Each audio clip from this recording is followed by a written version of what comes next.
La nature le matin, j'adore. Enfin bon, je suis pas là pour te parler de la nature, mais plutôt pour te poser une question. As-tu tendance à avoir peur d'aller vers les autres, d'avoir peur du jugement, du regard des autres, du rejet, d'avoir peur peut-être de prendre la parole dans un groupe, devant un groupe, et encore pire, d'animer une réunion ou de faire une conférence. Alors découvre dans cette vidéo l'origine de la timidité. Alors, peut-être que toi qui me regardes, tu te sais timide, mais en réfléchissant, depuis combien de temps es-tu timide? La majorité te diront, je ne sais pas à quand ça remonte, mais j'ai l'impression d'avoir toujours été timide. Et oui, c'est un peu la problématique. Enfin, la problématique, c'est comme ça. En fait, c'est vrai que la timidité, c'est pas quelque chose en fait qui est inhérent à notre biologie. Pourtant, on dit souvent que c'est un comportement qu'on a appris à la suite de nous-mêmes. Pourtant, il y a un chercheur qui s'appelle Jérôme Kagan, qui a plus de 40 ans, qui a fait des expériences en fait d'observation avec des bébés, des tout jeunes enfants jusqu'à 4 ans, en leur faisant des stimulations extérieures, du bruit plus ou moins doux, plus ou moins désagréable, et il a observé comment ça se passait. Et sur ce groupe de bébés, enfin sur les observations qu'il a fait, en fait il s'est aperçu qu'il y avait 15% de ces bébés, de ces jeunes enfants qui se recroquevillaient un peu sur eux-mêmes, qui criaient, qui allaient plutôt chercher les parents, et 15 autres pourcents qui eux allaient plutôt, qui étaient stimulés par ce bruit-là, qui avaient envie d'aller plutôt vers les autres et qui cherchaient l'origine du bruit pour rejoindre ce son, cette perturbation du moment. Et en fait, il a aussi fait des expériences avec les ados un peu plus tard, et il s'est aperçu que en fait il y avait des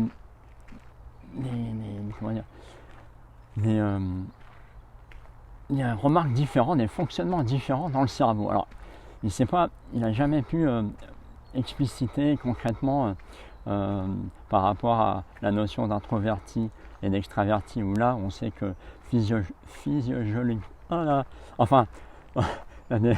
j'arrive pas à dire le nom, physiologiquement, voilà, on va le dire comme ça. C'est la minute de solitude, comme on dit. En fait, au niveau du cerveau, l'introverti et l'extraverti, c'est différent. Là, au niveau de la timidité, il s'est aperçu, en fait, enfin, c'est pas le même docteur, en fait, c'est un autre docteur qui s'appelle Schwartz. Là, je ne sais plus en quelle année, mais il a fait des scans en IRM, et il s'est aperçu qu'au niveau du cerveau, il y avait entre une personne timide et une personne pas timide, donc une personne qu'ils appelaient inhibée ou non inhibée, pour le même stimuli, les cerveaux étaient complètement différents. Il y avait en fait une surstimulation au niveau du cerveau. Il y avait une plus grande sensibilité dans les cerveaux des timides. Et en fait, c'est de là qu'ils ont compris qu'il y avait en fait une prédisposition à ces personnes-là à être plus enclins à être timides, à être perturbés dans la relation aux autres, du fait que leur cerveau a une surstimulation et qui les met dans un dérangement qui déclenche la peur, et tout ça est lié en fait à l'amygdale qui est du cerveau qui gère toute cette partie-là. Donc voilà, c'est pas non plus une maladie, la timidité, mais donc c'est une prédisposition, d'accord, ça ne veut pas dire que c'est ça, mais c'est une prédisposition. Et ce qui se passe, c'est que souvent dans ton enfance, entre 0 et 7 ans, justement, tu as été stimulé. par ce que j'appellerais les éducateurs, l'ensemble des éducateurs.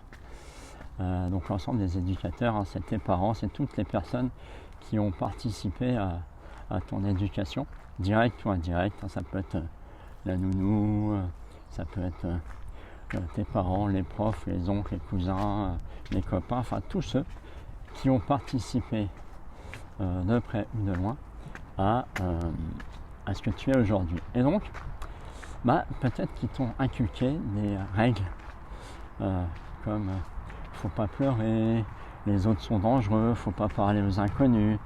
Il y a plein de arrête de pleurer, joue pas ta fillette, faut pas se tenir comme ça, faut pas faire comme ça. Et donc tout un tas de règles indirectes, de comportements liés à la relation avec l'autre. Et donc du coup, toi, dans ton apprentissage, t'as dit, l'inconscient s'est dit, puisque c'est comme ça, ok, faut pas faire comme ça, faut pas que je fasse comme ça. Et du coup, ça engendre ça peut engendrer. Il y en a qui reçoivent ce genre d'éducation et qui justement ne deviennent pas timides pour autant. Mais voilà, souvent, ça enclenche des réactions où tu te retrouves à avoir peur des autres. Alors ça peut être la peur, donc ça peut être la peur du regard, ça peut être la peur du jugement, la peur du rejet, la peur de l'humiliation. Il y a tout un tas de peurs comme ça et de sentiments. C'est la peur après en sentiment, ça peut être la peur de se sentir nul, de ne pas se sentir capable. Ah ouais, mon écran s'est changé, pardon. Donc ça permet de voir un peu où t'en es par rapport à ça. Et donc c'est toutes les règles que tu as pu avoir malgré toi, principalement entre 0 et 7 ans, puisqu'après on peut pas dire qu'une fois timide une fois adulte tu deviennes timide, parce que la timidité c'est pas comme la confiance en soi, c'est pas un problème de passage à l'action directement, dans le sens où la confiance en soi c'est quelque chose que tu ne te sens pas capable de faire parce que tu n'as jamais fait, ou souvent en tant qu'adulte c'est quand tu as eu des échecs.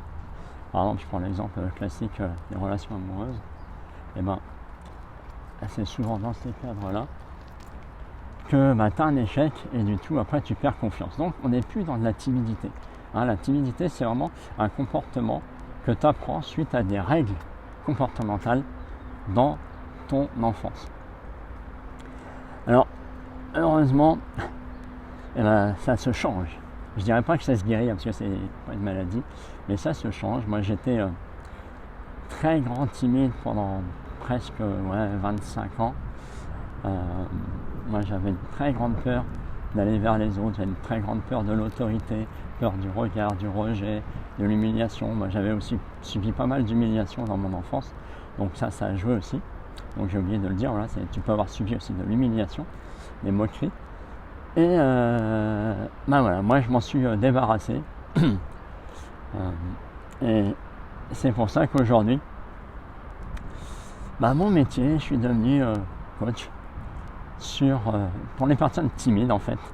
Et je les aide à libérer ce que j'appelle le leadership naturel pour les aider à avoir des relations sereines avec assurance et confiance. Ce que j'appelle des relations en or. Alors pour terminer cette vidéo, aujourd'hui, partage-moi si tu en sens capable, parce que je sais qu'en tant que timide c'est compliqué, mais au moins réfléchis à cette question. Quelle est la situation dans laquelle tu es vraiment le plus timide? Voilà. Voici, je te mets en commentaire de cette vidéo le lien pour télécharger mon tout nouvel ebook sur les 3 clés pour te permettre de sortir, pour t'aider du moins à sortir de ta timidité, même avec la peur du regard des autres. Ok? Donc sur ce, je te souhaite une excellente journée. Je te fais profiter du spectacle si je trouve la touche. Voilà, ça doit être ça. Voilà.